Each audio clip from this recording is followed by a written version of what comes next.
Assalamualaikum warahmatullahi wabarakatuh. Selamat pagi anak-anak. Bagaimana kabar kalian hari ini? Sehat? Semoga kita dalam kondisi sehat semua ya. Masih semangat kan untuk hari ini? Hari ini kita akan belajar tema 6, cita-citaku, subtema 2, hebatnya cita-citaku, pembelajaran 5. Mari anak-anak, sebelum kita belajar kembali, mari kita berdoa. Berdoa mulai. Berdoa selesai. Tujuan pembelajaran hari ini adalah 1.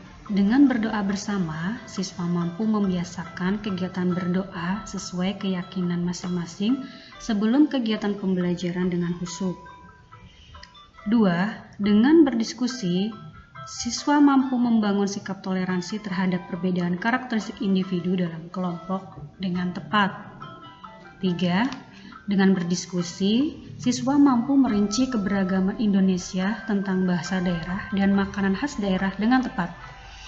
4. Dengan mendengarkan penjelasan guru dan memperhatikan gambar keberagaman daerah, siswa mampu membuat bagan keberagaman Indonesia tentang bahasa daerah dan makanan khas daerah secara individu dengan tepat.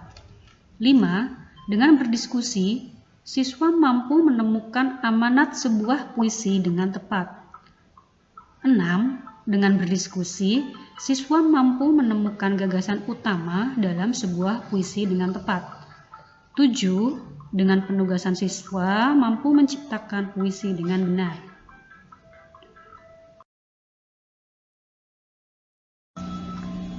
Dan sekarang lihat ke depan.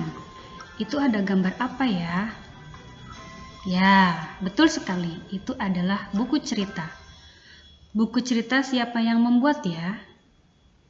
Ya, buku cerita yang membuat adalah seorang penulis, tapi buku cerita di sini yang ditampilkan adalah buku cerita dari karya penulis buku cerita anak. Penulis itu siapa? Penulis adalah mereka yang usianya masih muda dan hobi menulis dan berhasil menghasilkan karya tulisannya sendiri.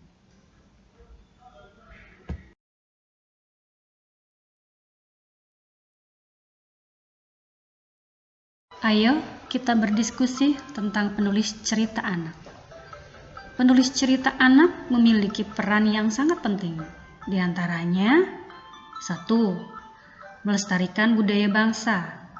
2. Membantu anak senang membaca.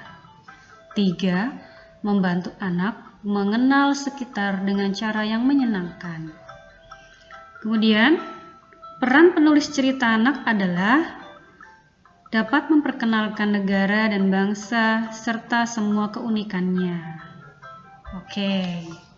Tahukah kamu peran lain seorang penulis cerita anak yang kamu ketahui?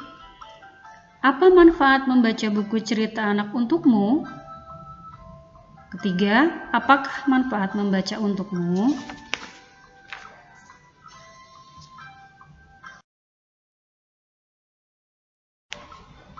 Kita lanjutkan tentang puisi. Puisi merupakan sebuah karya sastra hasil dari ungkapan dan perasaan seseorang dengan bahasa yang terikat irama, matra, rima, penyusunan lirik, dan bait. Nah, dalam sebuah puisi ada unsur-unsur puisi.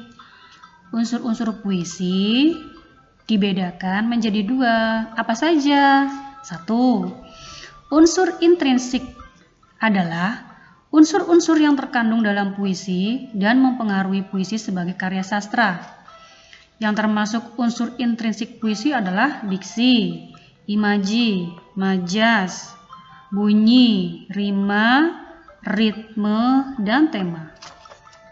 Kemudian unsur yang kedua adalah unsur ekstrinsik. Unsur ekstrinsik adalah unsur-unsur yang berada di luar puisi dan mempengaruhi kehadiran puisi sebagai karya seni. Adapun yang termasuk dalam unsur ekstrinsik puisi adalah aspek historis, psikologis, filsafat, dan religius. Itu tentang puisi dan unsur-unsurnya. Kalian bisa simak apa yang sudah Bu Guru jelaskan di sini ya.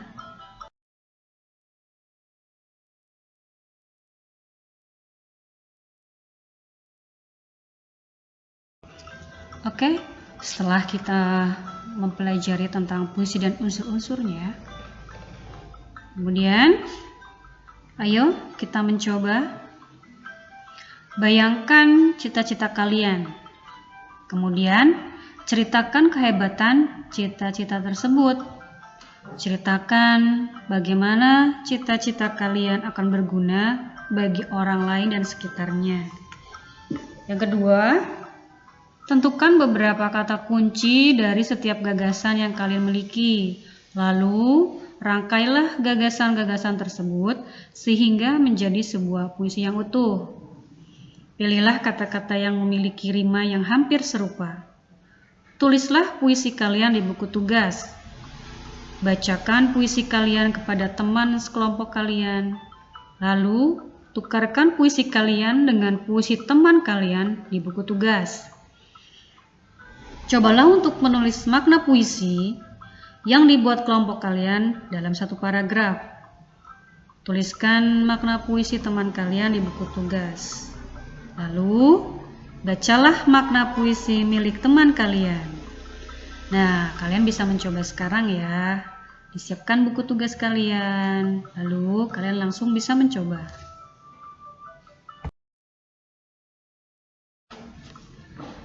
Selain tentang puisi, ada juga di sini bahasa daerah di Indonesia yang sangat beragam.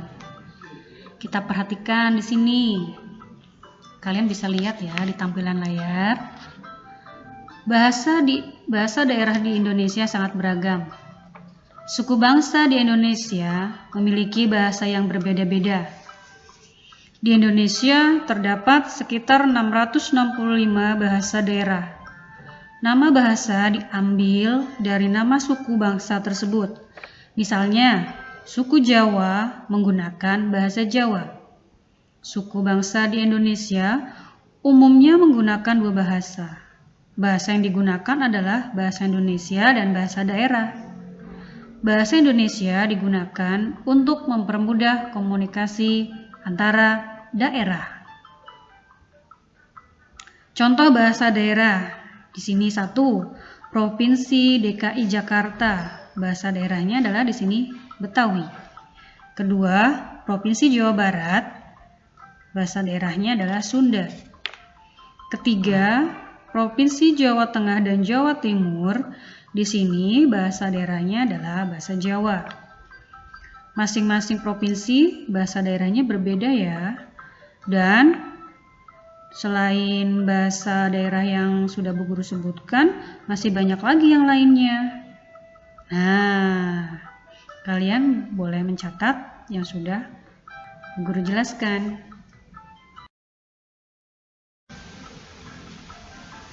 Kita lanjutkan ya, setelah tentang bahasa daerah di Indonesia yang sangat beragam.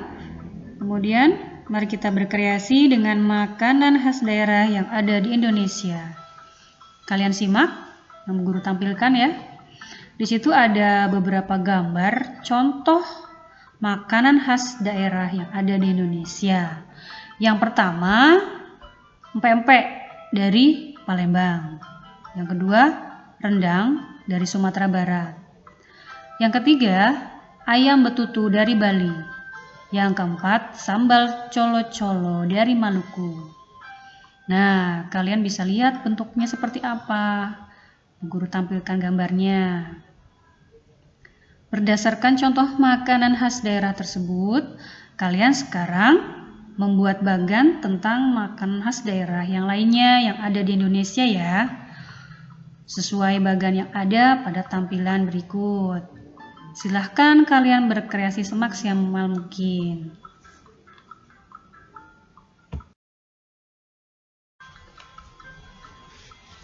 Sekian. dan terima kasih. Sampai jumpa pada pembelajaran berikutnya ya. Assalamualaikum warahmatullahi wabarakatuh.